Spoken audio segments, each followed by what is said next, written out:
नमस्कार मित्रों, study by Hindi day के की अगली कड़ी में जो है श्लेष अलंकार को लेकर के मैं सुभाष कुमार आप लोगों के सम्मुख उपस्थित हूँ। मित्रों, काफ़ी दिनों के बाद जो है क्लास रिकॉर्डिंग हो रही है, इसके लिए जो मैं आप लोगों को से क्षमा चाहूँगा। खैर, आइए देखते हैं श्लेष अलंकार। बहुत ही अच्छा, बहुत उपयोगी और बहुत ही मज़ेदार अलंकार है ये। मित्रों, शब्द है श्लेष। कौन सा शब्द है? श्लेष, जिसको अगर हम ऐसे लिख दें तो ये हो जाएगा श्लिष्ट। क्या लिखा जाएगा? श्लिष्ट। और श्लिष्ट का मतलब होता है चिपका हुआ। क्या होता है इसका मतलब? चिपका हुआ। ये अपने जो है नाम में ही सारा अर्थ छिपाए हुए है श्लिष्ट, जिसमें चिपके हुए हैं। क्या चिपके हुए? एक ही शब्द में एक से अधिक अर्थ जहाँ चिपके हुए हों वहीं श्लेष अलंकार होता है। मतलब एक ही शब्द एक हो, लेकिन उसमें अर्थ जो हो एक से अधिक चिपके हुए। ठीक ना? तो जब वाक्य में एक से अधिक अर्थ वाले शब्द या शब्दों का प्रयोग किया जाए या एक से अधिक अर्थों का बोध कराए, वहाँ श्लेष अलंकार होता है। बहुत ही जो है अच्छी और सिंपल परिभाषा दी गई है। तो आगे उदाहरण के रूप में आइए हम देखते हैं कि क्या कहा गया है इसमें, कि बलिहारी नृपकूप की गुण बिन बूंद न देहि, है ना। यहाँ पर अगर हम देखें तो बलिहारी मतलब होता है कृपा होना। बलिहारी मतलब कृपा होना। अनृप एक राजा और एक कूप, इन दोनों की मैं बलिहारी जाती हूँ, जो कि गुण और गुण, है ना। राजा बगैर गुणों के कुछ नहीं देता है, और कोप गुण मतलब रस्सी। गुण मतलब क्या होता है? एक रस्सी। एक हो गया रस्सी और एक हो गया गुण, जिसको कहते हैं क्वालिटी, है वर्च्यू। ठीक ना। तो जैसे हम लोग जानते हैं ना कि पहले जो है राज दरबारों में अच्छे अच्छे गुणों वाले बड़े बड़े महान कवि हुआ करते थे ना, तो वो अपने गुणों से, अपने कवित्व शक्ति से जो है राजाओं से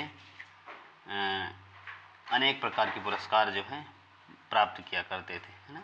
जैसे आप लोगों ने अगर इंटर में पढ़ा हो भोजस्य उदार्यम दिया गया है ना, तो उसमें जो है राजा भोज जो है कवियों को और जो भी हैं उनको, मतलब कि वो लोग कविता सुनाते हैं, तो उसमें दिया गया प्रत्यक्षरम लक्षम ददो, है ना। वो प्रत्येक अक्षर पर 1-1 लाख का इनाम दे दिया करते थे, है ना। तो यही मतलब है कि गुण बिन बूंद न देई, मतलब गुणों के बगैर वो एक बूंद भी किसी को कुछ नहीं देते हैं।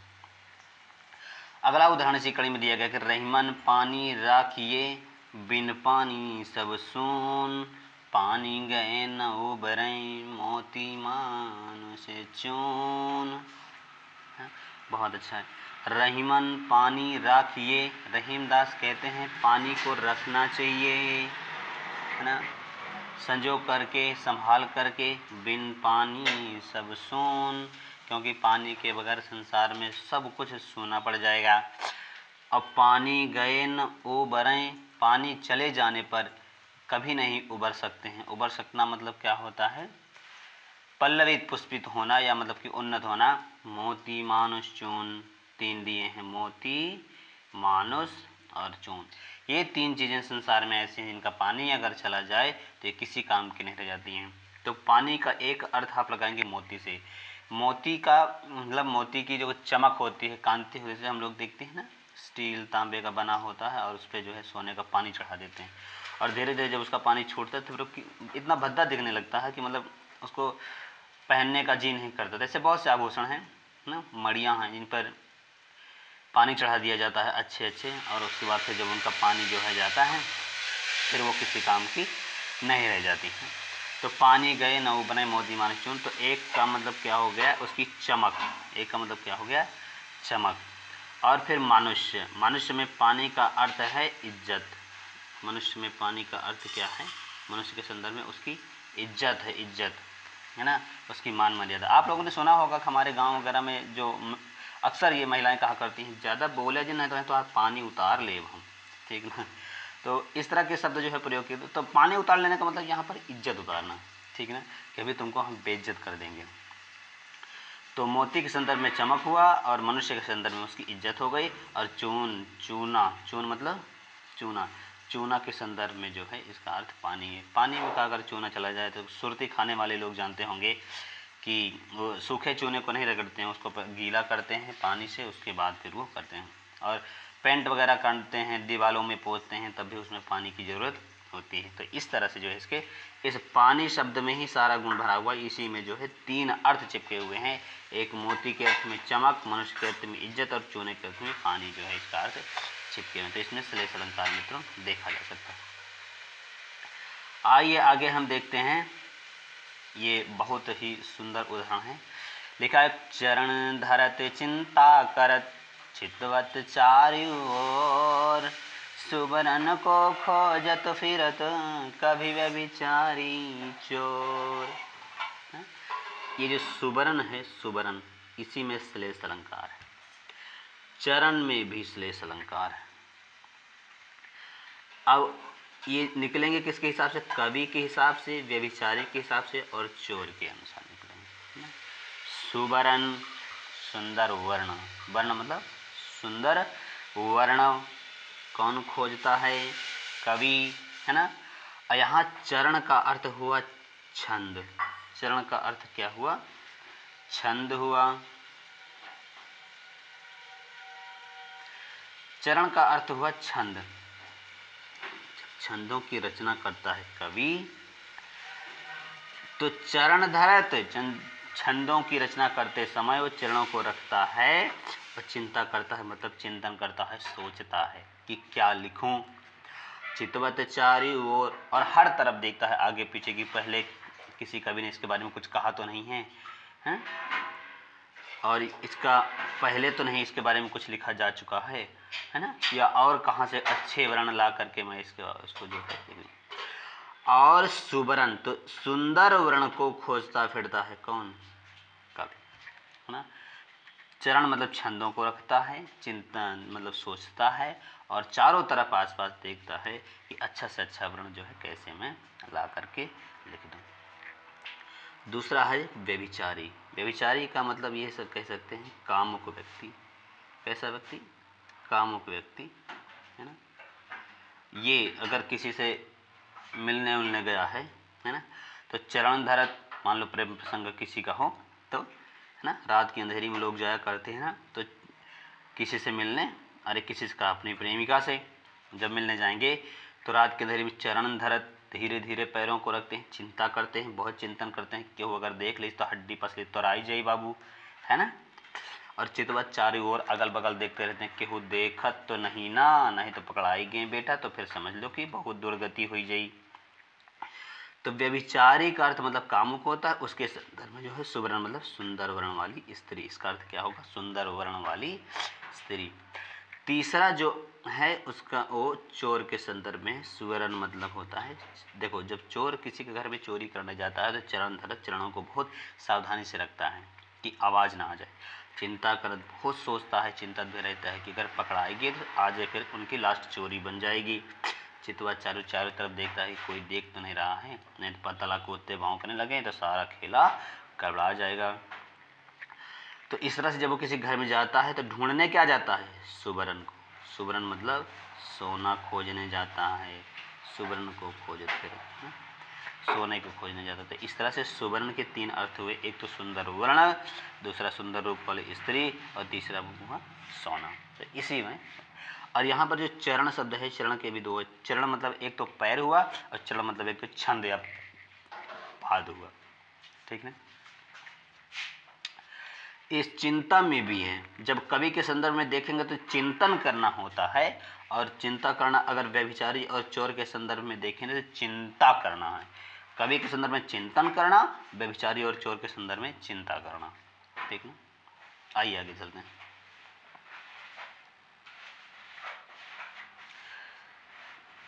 जदपि सुजाति सुलक्षणी सुवर्ण सरस सुवृत्त भूषण बिन न बिराजई कविता वनिता मित्त। उसी तरह का ये भी है, और सारे के सारे गुण जो हैं इसमें भरे पड़े हैं भूषण में, इसी में जो है श्लेष है।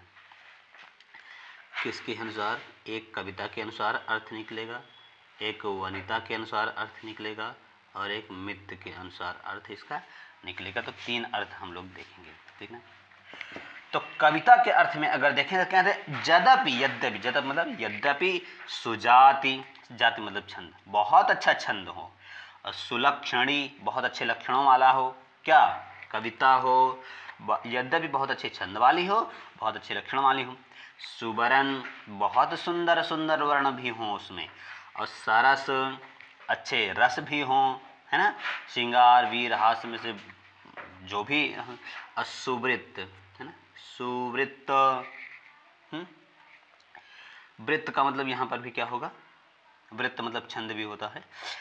तो यद्यपि की सुजाति अच्छे छंदों वाली हो, सुलक्षण अच्छे लक्षण वाली और अच्छे वर्णों वाली, बहुत अधिक आनंद प्रदान करने वाली कविता हो, लेकिन भूषण मतलब अलंकार के बगैर कविता ना विराजई, अच्छी नहीं लगती है। तो कविता के अर्थ में भूषण का अर्थ क्या होगा? अलंकार। फिर उसके बाद वनिता, वनिता मतलब होता है स्त्री, वनिता मतलब स्त्री। यद्यपि सुजाति, यद्यपि की बहुत अच्छे कुल खानदान की हो, सुलक्षणी बहुत अच्छे लक्षण वाली हो, सुवर्ण सुंदर दिखने वाली हो, और सरस बहुत अधिक मीठा बोलने वाली हो, या उसका मतलब कि क्या कहते हैं कि हाँ सरस व्यवहार वाली हो, और सुवृत्त अच्छे चरित्र वाली हो, है ना, सुवृत्त मतलब अच्छे चरित्र वाली। लेकिन भूषण बिन, भूषण मतलब आभूषण, भूषण मतलब आभूषण, गहना गेला अंगूठी, है ना, नौलखा हार, मेकअप इत्यादि के बगैर वनिता ना विराजें, अच्छी नहीं लगती है। और तीसरा है मित्र, तीसरा क्या है? मित्र, मित्र मतलब होता है मित्र। यद्यपि कि मित्र बहुत अच्छी जाति वाला हो, ऊंचे कुल खानदान का हो, बहुत अच्छे लक्षण वाला हो, बहुत गोरा चिट्टा हो मतलब सुंदर दिखने वाला हो, हैंडसम हो, सरस बहुत मीठा बोलता हो, बहुत अच्छा चरित्र वाला हो, लेकिन फिर भी भूषण मतलब यहाँ धन समझो, धन के बगैर कोई भी मित्र अच्छा नहीं लगता है। तो भूषण के हमने देखे 3 अर्थ, क्या देखे? एक तो हुआ अलंकार, क्या हुआ? अलंकार। दूसरा क्या हुआ? दूसरा हुआ इसका आभूषण, दूसरा अर्थ क्या हुआ? आभूषण। और तीसरा अर्थ क्या हुआ इसका? भूषण मतलब सोना वगैरह, है ना, सोना वगैरह, धन समझ लो, है धन, क्या समझ लें? धन। इस तरह से 3 अर्थ निकले, ठीक ना। और यहाँ पर सुजाति में भी मिल जाएगा, कविता के अर्थ में अच्छे छंद, और वनिता के और मित्र के संदर्भ में अच्छे जाति या कुल वाला। सुबरन मतलब सुंदर वर्ण, और सुबरन मतलब अच्छा वर्ण मतलब कि गोरा चिट्टा हैंडसम सुंदर स्त्री, ठीक है।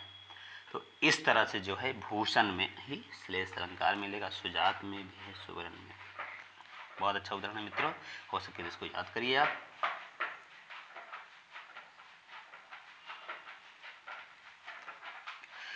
इसके बाद दिया गया है जहाँ गांठ तहाँ रस नहीं, यह जानत सब कोई। जहाँ गांठ, गन्ना सभी लोगों ने आपने देखा होगा, जहाँ गांठ तहाँ रस नहीं, उसका पोल होते हैं उसमें, है ना, मतलब होते हैं लगभग एक बीते पर जो है एक गांठ पाई जाती है उसमें। तो उसके संदर्भ में अगर हम देखें तो जहाँ गांठ होती है वहाँ रस नहीं होता। तो एक तो गांठ का मतलब गांठ गन्ने की गांठ, और दूसरा गांठ रिश्ते की गांठ मतलब जहाँ कपट हो, ठीक है। तो जब गन्ने की गांठ होगा तो इसका अर्थ, रस का अर्थ रस होगा, जो उसमें गन्ने से निकलता है वो रस होगा। और जब रिश्तों में गांठ पाई जाएगी तो गांठ मतलब होगा वहाँ कपट, और रस का मतलब वहाँ होगा आनंद। मतलब फिर उस रिश्ते में किसी भी प्रकार का आनंद, किसी भी प्रकार का लगाव, किसी भी प्रकार का उस तरह का कोई भी आनंदमय चीज़ नहीं पाई जाएगी। तो गांठ के 2 अर्थ हैं, एक रिश्ते की गांठ मतलब कपट, और दूसरा गन्ने की गांठ। और यहाँ रस का मतलब हुआ गन्ने का रस, और रस मतलब आनंद। तो इस तरह से इन दोनों में जो है श्लेष अलंकार है, ठीक ना। आगे चलते हैं। लिखा है नवजीवन दो घन श्याम हमें, नवजीवन दो घन श्याम हमें। नवजीवन दो, हे घन श्याम। घन श्याम, घन मतलब होता है बादल, श्याम मतलब सांवले रंग है ना, पूरा मतलब तो सांवले रंग का एक तो बादल, काला मेघ, और घनश्याम कृष्ण को भी कहा जाता है ना। तो कृष्ण से भी प्रार्थना की जाती है कि हे घनश्याम मुझे नवजीवन दो, नया जीवन दो। और बादल से भी कहा जाता है कि नवजीवन दो हे घनश्याम, है ना। बारिश कर बरसो रे मेघा मेघा, गाना सुने होंगे आप लोग ना। तो इस तरह से घनश्याम में जो है श्लेष है।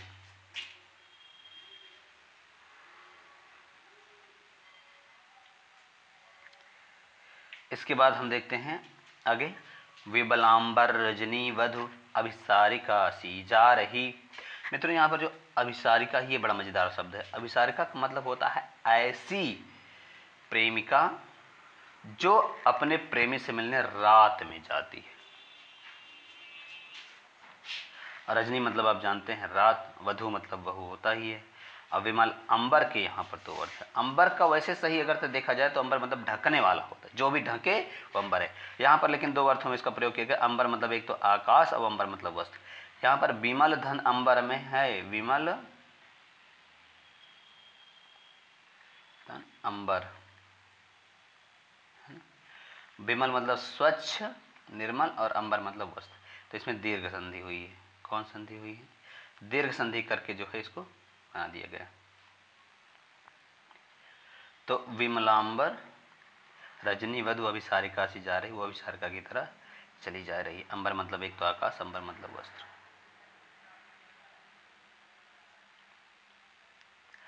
फिर उसके बाद दिया गया है कि नर की अरु नर नील की, नर की अरु नल नीर की, गति कहीं कर जोय, जे तो नीचे होय चलई, ते तो ऊंचो होय। नर मनुष्य, और नल नीर नल का पानी की गति एक ही होती है। ये एक ही तरह से चलते हैं। क्या? जितना ये नीचे जाते हैं, नीचे जितना ये नीचे होकर चलते हैं उतने ही ऊंचे उड़ जाते हैं। ठीक ना।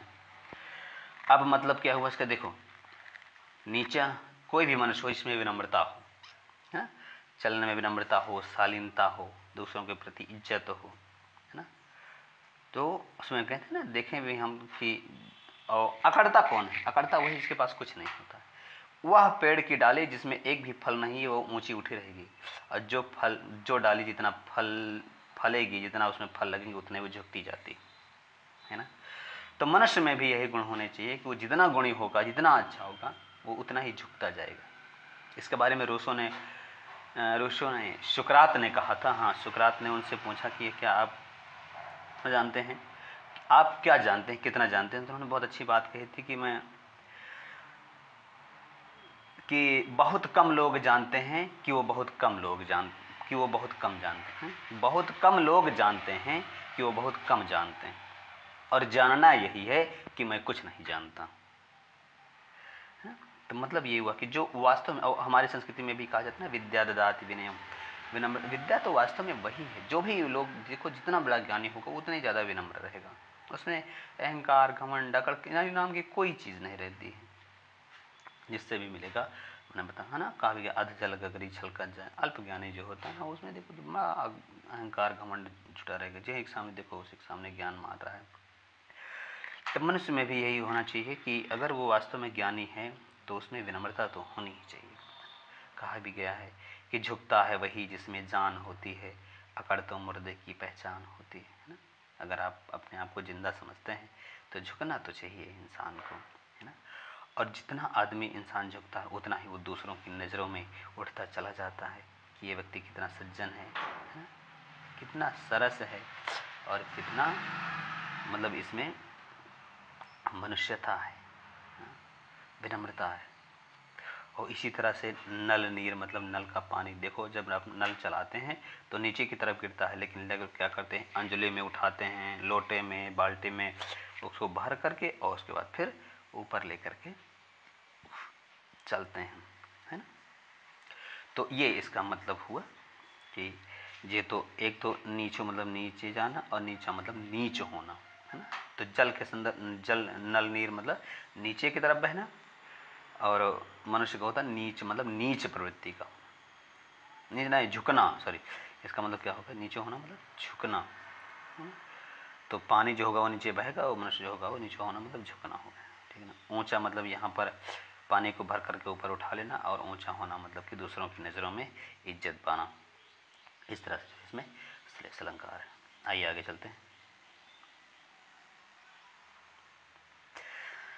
सत्यासक्त दयाल द्विज प्रिय अघहर सुख कंद जनहित कमला तजन जय शिव नृप कवि हरिचंद्र। इसमें देखो लिखा है सत्यासक्त, इसका दो तरह से विच्छेद हो सकता है। एक तो हम कर सकते हैं सती धन आसक्त, तब जो है इसमें यण संधि हो जाएगी, और एक हम करेंगे सत्य प्लस आसक्त, सत्य प्लस आसक्त और सती प्लस आसक्त, तब फिर इसमें दीर्घ संधि हो जाएगी।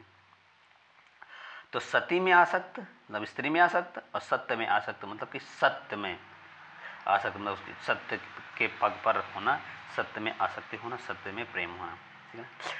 यह द्विज शब्द जो है ये बड़ा मजेदार, वैसे मतलब द्विज शब्द की मैं व्याख्या थोड़ी सी करना चाहूँगा कि इसमें जो है देखें, द्विज का मतलब होता है जो दो बार जन्म ले। द्विज मतलब यहाँ पर ब्राह्मण मतलब जो विद्वान हो उसको भी द्विज कहा जाता है ना। एक बार तो वो माँ के गर्भ से जन्म लेता है और दूसरी बार वो ज्ञान से जन्म लेता है, जब वो ज्ञान, तो द्विज मतलब एक तो हुआ विद्वान, और एक द्विज कहते हैं दांत को। हम लोगों के दांत दो बार आते हैं ना, एक दूध के दांत होते हैं और एक जो होते हैं वो असली वाले जिसको क्या कहते हैं बाद वाले, जो दूध के दांत गिरते हैं तो वो उगते हैं। तो द्विज का मतलब एक तो दांत हुआ और एक विद्वान। और द्विज मतलब पंछी, पक्षियों को भी कहा जाता है, क्योंकि पक्षी जो होते हैं वो एक बार अंडे में होते हैं और फिर अंडे से निकलते हैं, तो दो बार जन्म लेते हैं वो।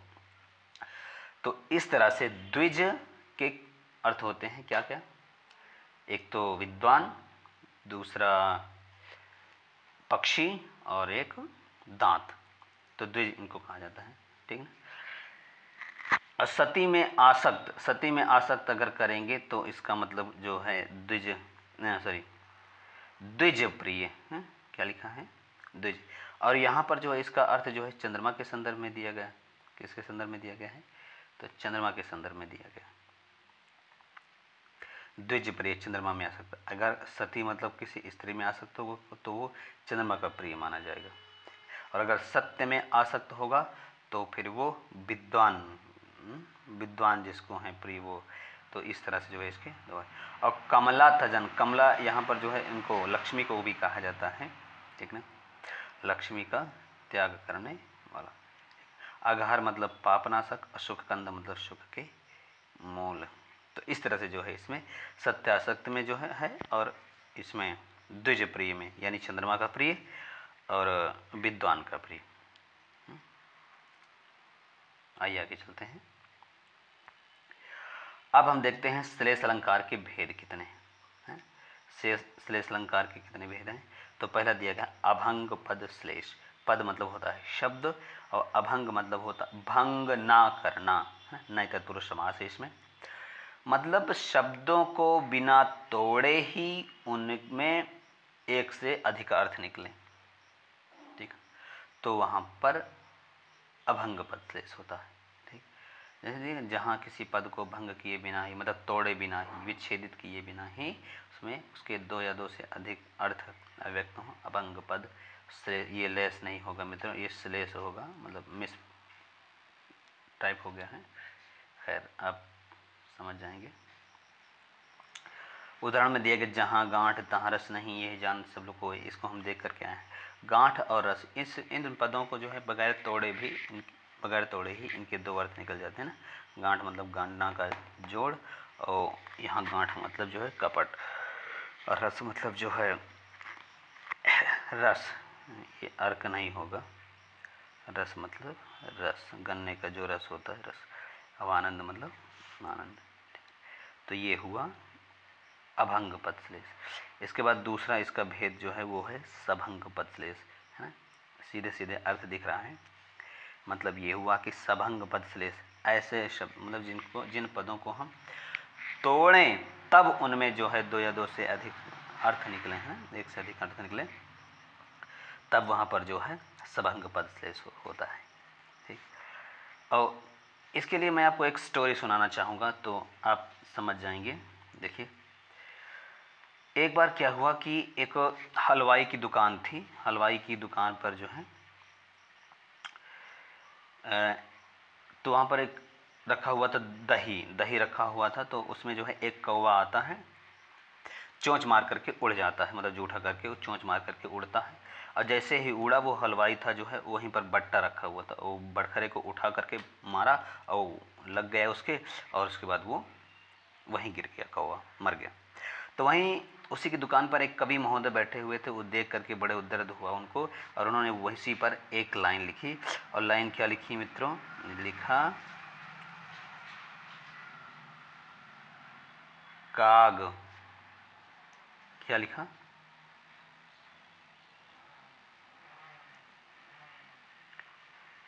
काग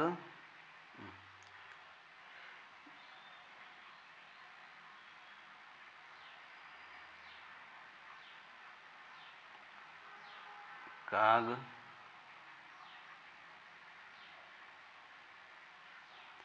दही पर जान गंवायो। आगे समझ लें, काग दही पर जान गंवायो, यही लिख करके उसके बाद वो चले गए। तो इसका तो काग मतलब कौवा दही पर अपनी जान गंवा दिया। ठीक है। इसके बाद जो है वहीं थोड़ी देर में जो है एक लेखपाल महोदय आए, जो कि कागज़ की हेरा फेरी करते समय किसी इसकी ज़मीन उसके नाम, उसकी ज़मीन उसके नाम करने में गिरा करके काढ़े गए थे, मतलब बहुत मारे गए थे। ठीक है। उन्होंने जब इस लाइन को देखा तब तो उन्होंने अपने अनुसार इसको तोड़ मरोड़ कर अर्थ निकाला। और अर्थ क्या निकाला इन्होंने लिखा कागद। यहाँ से इसका अर्थ निकला कागद ही पर जान गंवाया, मतलब मैंने कागज़ के लिए जो है पीटा गया हूँ। तो उनको इस लाइन में जो है काग दही को उन्होंने कागद बना दिया। क्या बना दिया? कागज। कागज़ की हेरा फेरी में वो मारे गए थे, तो उनको ये क्या दिखाई दे? कागद ही पर जान गया, है ना। शब्दों को तोड़ा जा रहा है अपने अपने अनुसार।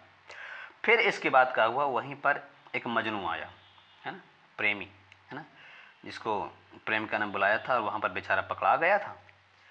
और पकड़ाए जाने के बाद जो है वो बहुत मारे गए थे, इतना मारे गए थे, फोड़ फाड़ डाले थे सब। तब आए और उसके बाद सारी मजनूगिरी उनकी निकल गई थी। फिर आए और उसके बाद उन्होंने कहा किया कि जब इस लाइन को देखा उन्होंने, तब उन्होंने इसका अर्थ क्या किया, उन्होंने इसको अलग कर दिया, का को अलग कर दिया। उसके बाद यहाँ से जुड़ा गदही, उस लड़की को क्या बना दिया? का गदही पर जान गंवायो। उन्होंने इस लाइन को ऐसे पढ़ा।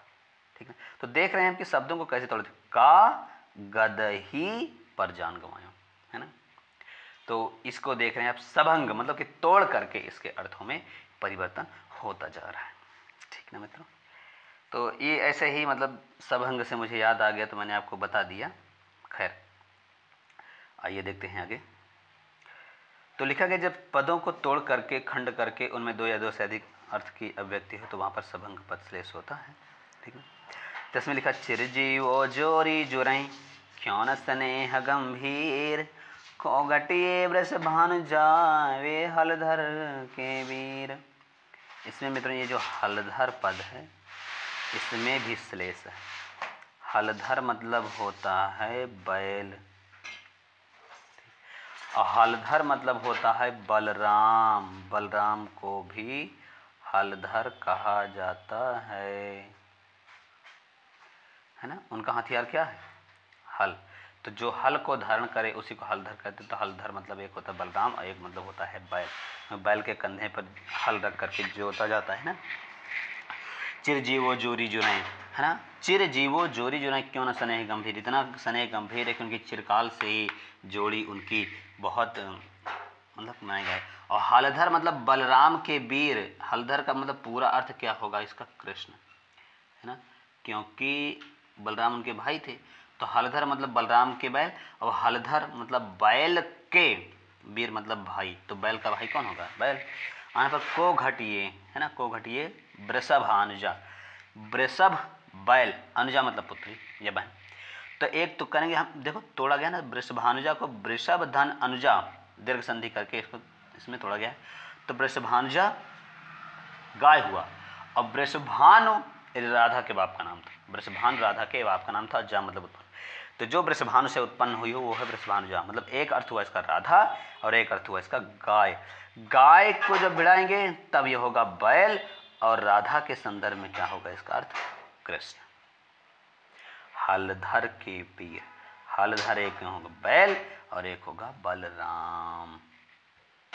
ठीक है, इस तरह से इसके दो अर्थ हैं। तो वृषभानुजा को तोड़ेंगे तब निकलेगा, और हलधर, हालांकि इसमें जो है सभंग नहीं है, इसमें सभंग नहीं है, लेकिन श्लेष है इसमें, सभंग केवल इसमें है वृषभानुजा में।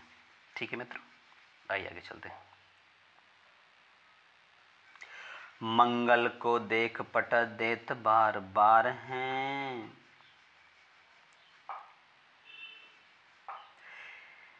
इसमें तो पट, पट मतलब होता है दरवाजा भी, दरवाजे का पट, और एक पट मतलब होता है वस्त्र। इसमें सभंग नहीं है, ठीक है, लेकिन श्लेष है, इतना देख लीजिए। मंगल को देख, मंगल एक व्यक्ति का नाम है, देख, और उसको देख करके, एक तो अगर मान लो मंगल आता देखें तो क्या कहते हैं लोग, दरवाज़ा बंद कर लें अगर, तो एक तो पट का मतलब दरवाज़ा हुआ, और एक ये हुआ देख, देत पट देत बार बार मतलब उसको वस्त्र देता। पट मतलब वस्त्र भी होता है और दरवाज़ा भी होता है। अगर उसको वस्त्र दें तब पट देत बार बार है, और अगर उसको देख करके दरवाज़ा बंद करें तब फिर पट का अर्थ दरवाज़ा हुआ।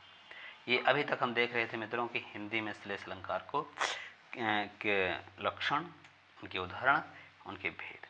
अब आइए थोड़ी सी एक झलक देखते हैं संस्कृत में भी। ठीक है, लिखा है आज साहित्य दर्पण में आचार्य विश्वनाथ लिखते हैं कि श्लेष्ठई पदयने कार्त विधाने श्लेष इष्यते। श्लेष इष्यते, वहाँ श्लेष होता है कहाँ? तो बोले श्लेष्ठई, जहाँ चिपके हों। पदेन, एक पद में अनेक अर्थ, एक पद में अनेक अर्थों का अभिधान होना ही श्लेष है। तो एक पद में अनेक अर्थों का अभिधान होना श्लेष अलंकार होता है। ठीक है मित्रों, इसके बाद इसी बात को जो है काव्य प्रकाशकार आचार्य मम्मट लिखते हैं, वाच्य भेदेन भिन्ना यद्युक्पद भाषण स्पृशा श्लिष्यन्ति शब्दा श्लेषोऽसौ। असौ श्लेषा, वह श्लेष है जहाँ शब्दा श्लिष्यन्ति, जिस शब्द में चिपके हों। वाच्य भेदेन भिन्ना यद्युक्पद भाषण स्पृशा, युगपद मतलब कि अर्थों के जोड़े, जहाँ पर एक ही शब्द में अर्थों के जोड़े दिखाई दें वहाँ पर चिपके होने के कारण जो है श्लेष कहा जाता है। इसी बात को जो है इसमें देखिए क्या कहा गया है कि श्लिष्ट पदों से अनेक अर्थों का अभिधान होने पर श्लेष अलंकार होता है। अभिधान होना मतलब चिपके होना, उनसे द्योतित होना, प्रकाशित होना, ज्ञात होना है। इसके बाद जो है उदाहरण हम देखते हैं कि लिखा है कि पृथुकार्त स्वरपात्रम भूषितन विशेष परिजनम देव विलसत्करेणु गहनम संप्रति सममावयोः सदनम। इसको हम तोड़ेंगे तो समम आवयोः, आवयोः मतलब हम दोनों के, सदनम मतलब घर की स्थिति, समम संप्रति मतलब इस समय, है ना।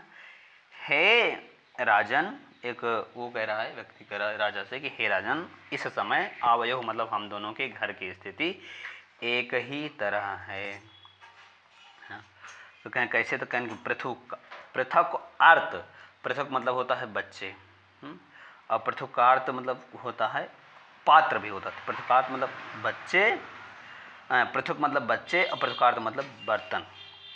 तो दो अर्थ है इसके पृथुकार्थ।